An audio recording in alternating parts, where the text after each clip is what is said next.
Competition से भरी इस दुनिया में हम सभी लोग सिर्फ और सिर्फ कामयाबी के पीछे भागते हैं, पर इसी कामयाबी के पीछे दौड़ते हुए हम लोग अपनी लाइफ की छोटी छोटी खुशियां और अचीवमेंट्स को पीछे छोड़ देते हैं। ये ड्रामा हमें इन्हीं छोटी छोटी खुशियों और लम्हों में जीना सिखाता है, ताकि जब कामयाबी हमारे कदम चूमे तब हमें इन छोटी छोटी खुशियों को खोने का दुख ना हो। So hello everyone and welcome to the cloud interpretation. आज मैं आप लोगों को होम टाउन चाचा की स्टोरी एक्सप्लेन करूंगी। इस ड्रामा की स्टोरी बहुत ही ज्यादा हार्ट टचिंग है, तो बिना समय गवाए let's March towards the first episode. Hygiene एक बहुत ही सुंदर और सक्सेसफुल डेंटिस्ट है। हाइजिन को लोगों की मदद करना बहुत पसंद है, पर हाइजिन को ये बात बिल्कुल भी नहीं पसंद कि कोई उसकी जिंदगी में दखल अंदाजी दे या फिर उससे मुफ्त की राय बांटे। हाइमिन एक डेंटल क्लिनिक में काम किया करती थी। उसी क्लिनिक की ओनर यानी कि हाइमिन की बॉस अक्सर हाइमिन के पेशेंट चुराया करती थी। हाइमिन को जैसे ही बात पता चलती है वो बिना डरे अपनी बॉस से पूछने जाती कि वो ऐसा काम क्यों करती है। तो जवाब में उसकी बॉस कहती है कि ये क्लिनिक वैसे भी मेरा है, तो पेशेंट्स को मैं ट्रीट करूँ या तुम, क्या फर्क पड़ता है। अपनी बॉस की ये बात सुन हाइमिन उनसे कहती है कि आप मेरे पेशेंट्स मुझसे इसलिए छीन रही क्योंकि आप उन मासूम पेशेंट्स को महंगा ट्रीटमेंट दे सके जिनकी उन्हें जरूरत भी नहीं है। हाइमिन अपनी बॉस से ये भी कहती है कि आप जैसे लोगों की ही वजह से लोगों को लगता है कि डेंटल ट्रीटमेंट बहुत ही ज्यादा महंगा है, जबकि ऐसा कुछ भी नहीं है। बॉस को ये बात सुन बहुत ही ज्यादा गुस्सा आता है और वो हाइमिन से कहती भी है कि तुम्हारी सैलरी पेड़ पर नहीं उगती है, तो थोड़ा तमीज में रहकर बात करो। अपनी बॉस की ये बात सुन हाइमिन उनसे हंसते हुए कहती है कि अगर आप ज्यादा पैसा कमा रही हो तो वो सिर्फ और सिर्फ मेरी मेहरबानी है, क्योंकि इस हॉस्पिटल में आधे से ज्यादा पेशेंट तो मेरे ही है। इतना बोलकर हाइजिन वो जॉब छोड़कर वहाँ से चली जाती है। उसी शाम हाइजिन अपनी बेस्ट फ्रेंड मिसियोन से मिलती है और उसे सारी बातें बताती है। हाइजिन ने जॉब छोड़ने की खुशी में अपने लिए एक रिटायरमेंट गिफ्ट भी लिया था, जो कि एक सुंदर सी सैंडल थी। मिसियोना हाइजिन को डांटती भी कि उसे ऐसे अचानक से जॉब नहीं छोड़नी चाहिए थी, क्योंकि बहुत जल्द क्रेडिट कार्ड वाले उसके सिर पे नाचेंगे उसके बिल्स भरने के लिए। हाइजिन मिसियोन को समझाती भी है कि आज वो इस सब के बारे में नहीं सोचना चाहती और बस इस गम को दूर करने के लिए नशे का सहारा लेना चाहती है। अगले दिन हाइजिन को अपने बॉस के मैसेज से पता चलता है कि कल रात नशे में हाइजिन ने डेंटल कम्युनिटी फोरम पर अपने बॉस की बहुत बुराई की। हाइजिन को इस पोस्ट के बारे में ज्यादा कुछ याद नहीं था, पर वो इस पोस्ट को डिलीट करने की कोशिश भी करती है, पर बदकिस्मती से हाइजिन इस साइट का पासवर्ड भूल चुकी थी। अब जब तक पासवर्ड याद नहीं आ जाता हाइजिन पोस्ट को डिलीट नहीं कर सकती थी। ऊपर से हाइजिन की बॉस उसे धमकी देती है कि वो उसे सियोल सिटी में काम करने नहीं देंगी। अब हाइजिन के पास कोई जॉब भी नहीं थी और उसके क्रेडिट कार्ड के बिल्स उससे सियोल सिटी से बाहर जाने के लिए मजबूर कर रहे थे, क्योंकि हाइजिन अपनी लग्जरीज को अफोर्ड नहीं कर पा रही थी। हाइजिन कई जगह पर काम ढूंढने की कोशिश भी करती है, पर उसे कहीं भी काम नहीं मिलता, क्योंकि हाइजिन की एक्स बॉस ने उसके बारे में झूठी अफवाहें जो फैला रखी थी। अपनी जिंदगी में चल रही इतनी उथल फुथल के बीच हाइजिन को याद आता है कि आज उसकी मॉम का बर्थडे है। अगले सीन में हम गोंगजन विलेज को देखते हैं, जो कि सियोल सिटी से कुछ ही घंटों की दूरी पर था। इस विलेज में हमारी मुलाकात डूशिक से होती है। विलेज का ऐसा कोई काम नहीं था जो डूशिक नहीं कर सकता था, और सरप्राइजिंगली किसी भी गांव वाले का काम डूशिक के बिना पूरा ही नहीं होता था। डूशिक को भी सबकी मदद करना और उनकी लाइफ का हिस्सा बनना बहुत ज्यादा पसंद था, और बदले में गाँव वाले भी डूशिक को उतना ही प्यार करते थे। अपनी मॉम का बर्थडे सेलिब्रेट करने के लिए हाइजिन अकेले ही गोंगजन आती है। समुद्र किनारे बैठकर हाइजिन अपने बचपन के उन लम्हों को याद करती है जो उसने अपने मॉम एंड डैड के साथ गुजारे थे। बचपन में जब हाइजिन अपनी मॉम एंड डैड के साथ गोंगजन आई थी, तब उसकी मॉम की तबीयत बहुत ज्यादा खराब थी। हाइजिन अपनी कीमती सैंडल्स उतार कर बीच पर वॉक करने लगती है और अपने डैड को कॉल करती है। हाइजिन के डैड उससे पूछते भी कि आज तुमने मुझे कैसे याद किया, तो हाइजिन बताती है कि ऐसे ही, मुझे बस आपकी याद आ रही थी। कॉल पर हाइजिन को जैसे ही अपनी स्टेप मॉम की आवाज आती, वो अपने डैड से कहती है कि आंटी से कहना कि मैंने उन्हें हाय कहा है। साथ ही साथ हाइजिन अपने डैड से ये भी पूछती कि क्या आपको याद है आज कौन सी डेट है। डैड का कोई जवाब ना आने पर हाइजिन फोन रख देती है। कॉल रखने के बाद डैड अपनी वाइफ से पूछते कि आज डेट कौन सी है, तो हाइजिन की स्टेप मॉम 23 बताती है। डेट सुनते ही डैड को याद आता है कि आज हाइजिन की मॉम का बर्थडे है। हाइजिन उसी जगह पर लौटती जहाँ पर उसने अपनी सैंडल्स उतारी थी, पर वहाँ पहुंचकर वो देखती है कि उसकी दोनों सैंडल समुद्र की लहरों में बह गई है। ये वही सैंडल्स थी जो हाइजिन ने अपनी रिटायरमेंट की खुशी में ली थी। बहुत ढूंढने के बाद भी जब हाइजिन को उसकी सैंडल्स नहीं मिलती, तो डूशिक हाइजिन की एक सैंडल लेकर उसकी तरफ बढ़ता है। डूशिक जैसे ही हाइजिन को वो सैंडल देता है, हाइजिन उससे पूछती है कि क्या तुम्हें मेरी एक ही सैंडल मिली। दरअसल बात यह है कि ये सैंडल्स मैंने पहली बार पहनी है और ये बहुत ज्यादा महंगी भी है, तो क्या तुम प्लीज मेरी दूसरी सैंडल ढूंढने में मदद करोगे। हाइजिन की ये रिक्वेस्ट सुन डूशिक उसकी मदद करने से साफ साफ इनकार कर देता है और साथ ही साथ हाइजिन से ये भी कहता है कि मुझे तुम्हारी पहली सैंडल भी इत्तेफाक से मिली तो दूसरी तुम खुद ढूंढ लो। हाइजिन उससे कहती भी कि मेरी कार बहुत दूर पार्क्ड है और इतनी दूर तक मैं खाली पैर नहीं चल सकती। हाइजिन की ये बात सुन डूशिक उसे अपनी स्लीपर्स दे देता है। उन स्लीपर्स के ऊपर फॉर टॉयलेट यूज लिखा हुआ था। हाइजिन उन स्लीपर्स को लेने के लिए पहले तो हिचकिचाती है पर फिर बाद में अपने आप को मना लेती है क्योंकि उसके पास और कोई ऑप्शन भी तो नहीं था। हाइजिन जब अपनी कार की तरफ बढ़ रही थी तब वो देखती कि रास्ते में एक बच्ची रो रही थी।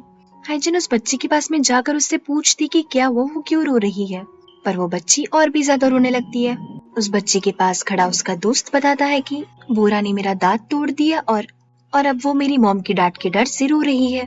जिस बच्चे को चोट लगी थी हाइजिन उससे कहती है कि तुम अपना मुंह खोलो ताकि मैं तुम्हारे दांत चेक कर सकूं। उस बच्चे का चेकअप करने के बाद हाइजिन उससे कहती है कि तुम्हें घबराने की कोई जरूरत नहीं क्योंकि ये तुम्हारा मिल्क टीथ है। हाइजिन उस बच्चे से पूछती भी यहाँ आसपास में कोई डेंटल क्लिनिक है क्या, तो वो बच्चा कहता है कि डेंटल क्लिनिक यहाँ से बहुत दूर है। ये बात सुन हाइजिन उस बच्चे को उसके घर तक छोड़ने जाती है।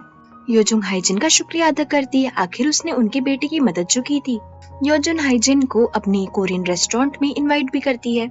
बातचीत के दौरान योजुन हाइजिन को बताती है कि ऐसी कोई चीज नहीं जो गोंगजिन में मौजूद नहीं हो सिवाय एक डेंटल क्लिनिक के। तो अगर तुम गोंगजिन में अपना डेंटल क्लिनिक खोलना चाहती हो तो मुझे बताना, मैं जगह ढूंढने में तुम्हारी मदद करूंगी। थोड़ी देर बाद हाइजिन जैसे उस रेस्टोरेंट से निकलती है वो अपनी कार स्टार्ट करने की कोशिश करती है पर हाइजिन की कार शुरू ही नहीं होती। तभी अचानक से हाइजिन का पेट खराब हो जाता है और वो पास ही की कॉफी शॉप में चली जाती ताकि वो वहाँ का वॉशरूम यूज कर सके। वॉशरूम से बाहर निकलने के बाद हाइजिन कॉफी ऑर्डर करती है पर कॉफी के साथ मिस्टर ओ जो कि इस कॉफी शॉप के ओनर थे हाइजिन को अपने जमाने की बातें बताने लगते हैं, जैसे कि उनकी जवानी के समय में वो एक सिंगर हुआ करते थे और साल 1993 में उनका एक सॉन्ग इतना पॉपुलर हुआ था कि वो साउथ कोरिया के टॉप 10 सॉन्ग्स में से एक था। हाइजिन को मिस्टर ओ की बातों में जरा सा भी इंटरेस्ट नहीं आ रहा था। मिस्टर ओ भी ये बात समझ जाते और हाइजिन को अकेला छोड़ देते हैं। हाइजिन जैसे ही मिस्टर ओ की बनाई हुई कॉफी पीती है वो अपने आप से कहती कि ये उसने क्या पी लिया। हाइजिन के फोन में नेटवर्क नहीं आ रहा था तो वो मिस्टर ओ से पूछती कि क्या वो उनका फोन यूज कर सकती है। मिस्टर ओ भी हाइजिन को अपना फोन इस्तेमाल करने की इजाजत दे देते हैं पर उनका भी फोन काम नहीं कर रहा था। तभी कॉफी शॉप में मिस्टर ओ की बेटी मिस ओ आती है। वो भी अपने डैड से इसी बात को लेकर कंप्लेन कर रही थी कि उसके भी फोन का नेटवर्क काम नहीं कर रहा है। हाइजिन को लग रहा था कि इस शॉप में शायद नेटवर्क का इशू है तो वो बाहर जाकर कार इंश्योरेंस कंपनी को कॉल कर देंगी, पर बाहर जाने से पहले हाइजिन अपना कार्ड निकालती है ताकि वो पेमेंट कर सके, पर मिस्टर ओ की कार्ड मशीन भी नहीं चलती। मिस्टर ओ कहती भी कि तुम्हारी कॉफी का बिल सिर्फ 250 रुपए तो तुम मुझे कैश दे दो, पर हाइजिन के पास उतना कैश भी नहीं था। हाइजिन मिस्टर ओ से कहती कि अगर आसपास में कोई एटीएम होगा तो वो वहाँ से पैसे लाकर उनका बिल चुका देगी, पर मिस्टर ओ हाइजिन की नीयत पर शक करते हुए कहते कि मैं तुम पर भरोसा कैसे कर लूं, अगर तुम मेरे पैसे लेकर भाग गई तो हाइजिन सिक्योरिटी की तौर पर अपना बैग छोड़ देती है मिस्टर ओ के पास में। पर तभी ही मिस ओ हाइजिन से कहती है कि इस बात की क्या गारंटी कि तुम्हारा बैग ब्रांडेड है, क्योंकि तुम्हारी स्लीपर्स देखकर तो कुछ और ही लग रहा है। हाइजिन को इस बात पर बहुत गुस्सा आता है और वो अपना फोन मिस्टर ओ को दे देती है। बाहर जाकर हाइजिन आसपास के सभी एटीएम्स में जाती है पर वहाँ पर भी कोई भी मशीन काम ही नहीं कर रही थी। हाइजिन वापस जाकर ये बात मिस्टर ओ और मिस ओ को बताती है पर वो दोनों ही हाइजिन की बातों पर भरोसा ही नहीं करते और उसे एक ठग समझते हैं। हाइजिन उन्हें समझाने की कोशिश भी करती कि वो सियोल लौट कर उनके सारे पैसे दे देंगी, पर वो दोनों अपनी जिद पर अड़े हुए थे। हाइजिन उन दोनों को बताती कि वो एक नामचीन डेंटिस्ट है, पर मिस ओ को हाइजिन की इस बात पर भी भरोसा नहीं हो रहा था। तभी कैफे में डूशिक आ जाता है। दरअसल डूशिक इस कैफे में भी एज अ पार्ट टाइमर काम किया करता था। मिस्टर ओ डूशिक से पूछते क्या तुम इस लड़की को जानते हो? तो डूशिक उनसे पूछता है कि आप ऐसे क्यों पूछ रहे हो? तो मिस्टर ओ बताते कि ये लड़की बिना मेरे पैसे दिए ही इस कैफे से भागने की फिराक में है। हाइजिन डूशिक को समझाती भी कि ऐसा कुछ नहीं है क्योंकि इस जगह के सारे एटीएम इस समय बंद पड़े हुए हैं। डूशिक भी मिस्टर ओ को बताता है कि ये लड़की जो कुछ भी कह रही है वो सब सच है क्योंकि पास ही के टेलीकॉम सेंटर में आग लगी है। इस घटना के बारे में सुनते ही मिस ओ घटना स्थल पर चली जाती है और उसके डैड भी उसका पीछा करते हैं। उन दोनों के वहाँ से जाती ही हाइजिन थोड़ा हिचकिचाते हुए डूशिक से 250 रुपए मांगती है ताकि वो अपनी कॉफी का बिल भर सके। हाइजिन की सारी बातें सुनने के बाद डूशिक उससे कहता है कि अगर तुम्हें पैसे चाहिए तो तुम्हें अपने बलबूते पे कमाने होंगे। इतना बोलकर डूशिक हाइजिन को अपने साथ ले जाता है। रास्ते में डूशिक सभी गाँव वालों को बताता है कि पास के टेलीकॉम सेंटर में आग लगी है और इसी वजह से फोन और एटीएम्स कब तक बंद रहेंगे ये किसी को भी नहीं पता। डूशिक को सब लोगों की इतनी चिंता करते देख हाइजिन मुस्कुराने लगती है।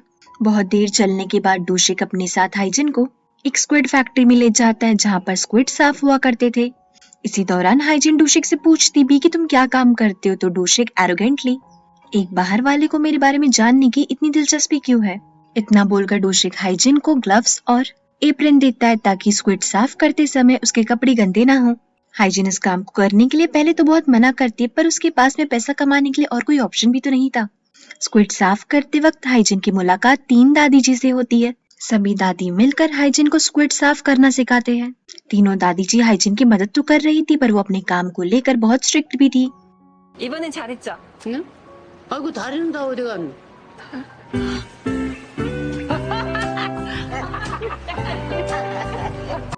पूरी शाम स्क्विड्स को साफ करने के बाद हाइजिन जब डूशिक से मिलती है तो वो उसे उसकी आज की कमाई देता है, जो कि 1600 रुपए होती है। हाइजिन को ये पैसे बहुत ही कम लगते हैं, पर डूशिक उसे बताता है कि तुमने सिर्फ 3 घंटे काम किया और जितना काम आज तुमने किया है तो उसके हिसाब से तो 1600 रुपए भी बहुत है। हाइजिन को डूशिक की इस बात पर थोड़ा गुस्सा आता है, पर वो उससे कुछ नहीं कहती और उसे मिस्टर ओ के 250 रुपए दे देती है। हाइजिन डूशिक से पूछती कि क्या उसके पास में चाय है। डूशिक को लगता है कि हाइजिन चाय की बात कर रही है, पर तभी हाइजिन उससे कहती कि मैं चाय की बात नहीं कर रही हूँ, क्या तुम्हारे पास में कार है? हाइजिन डूशिक को अपनी कार के बारे में बताती है और डूशिक उस कार को ठीक भी कर देता है, पर कार के टायर में हवा कम होने की वजह से हाइजिन को सुबह तक का इंतजार करना होगा ताकि हाइजिन की कार का टायर ठीक हो सके। डूशिक हाइजिन से कहता है कि यहाँ पास में एक साउना है, तो अगर तुम चाहो तो वहाँ जाकर रह सकती हो। साउना में जाने के बाद हाइजिन को भूख लगती है। वो जैसे ही फूड काउंटर पर जाती है वो देखती कि वहाँ पर भी डूशिक ही खाना सर्व कर रहा था। ये देखकर हाइजिन को कुछ समझ ही नहीं आता। वो सोचती भी कि डूशिक इतने सारे काम अकेले कैसे कर लेता है। थक हार कर हाइजिन जब अपने बिस्तर पर सोने जाती है तो उसे वहाँ पर एक कॉकरोच दिखता है। कॉकरोच को देखकर हाइजिन इतनी डर जाती है कि वो साउना से बाहर भाग जाती है और पास के बेंच पर सो जाती है। दूसरी ओर डूशिक को पता चलता है कि उन 3 दादी जी में से एक दादी जी के पैर में चोट आई है। डूशिक भागकर गैमरी के घर जाता है। गैमरी वही थी जिन्हें चोट आई थी। डूशिक गैमरी की बहुत सेवा करता है और रात में उन्हें सीनियर सेंटर ले जाता है। उन दोनों की ही बातचीत के दौरान हमें पता चलता है कि जब डूशिक के दादाजी की डेथ हुई थी तब गैमरी ने डूशिक का बहुत ध्यान रखा था। गैमरी को डूशिक से बार बार हेल्प लेने में बहुत ज्यादा हिचकिचाहट होती थी, पर डूशिक उनसे कहता है कि उन्हें जब भी मदद की जरूरत होगी डूशिक उनके सामने हाजिर होगा, जैसे कि वो उनका पर्सनल जिनी हो। अगली सुबह हाइजिन जब उठती है तो पास के मार्केट में वो डूशिक को फिश बेचते देखती है। डूशिक को इस तरह देखकर हाइजिन को बहुत हंसी आती है। थोड़ी ही देर बाद हाइजिन अपनी कार का टायर भी रिपेयर करवा लेती है। सियोल वापस लौटते वक्त हाइजिन को अपनी बॉस का कॉल आता है। वो हाइजिन को ताना मारते हुए कहती कि अब तक की तो तुम्हें जॉब नहीं मिली होंगी ना, मिलेगी भी कैसे? तुमने काम ही ऐसे किए हैं कि तुम्हें सियोल में कोई भी क्लिनिक हायर नहीं करेगा। हाइजिन उनसे कहती भी कि आप मेरी चिंता करना छोड़ दीजिए और अपनी फिक्र कीजिए। बॉस हाइजिन से कहती भी कि अगर तुम मेरी यहाँ पर जॉब करना चाहती हो तो तुम्हें मुझसे अपने घुटनों पर बैठकर भीख मांगनी होगी ताकि मैं तुम्हें जॉब दे दूं, क्योंकि तुम्हें सियोल में और कोई क्लिनिक में तो जॉब मिलने से रही। बॉस की ये बात सुनकर हाइजिन उनसे गुस्से में कहती है कि मुझे और कहीं जॉब करने की जरूरत नहीं है क्योंकि मैं खुद का क्लिनिक खोल रही हूँ। इतना बोलकर हाइजिन अपनी बॉस का फोन काट देती है और अपनी कार वापस से गोंगजिन विलेज की तरफ मोड़ लेती है। गोंगजिन पहुंचकर हाइजिन योजुन से मिलती है ताकि योजुन उसे डेंटल क्लिनिक के लिए जगह दिखा सके।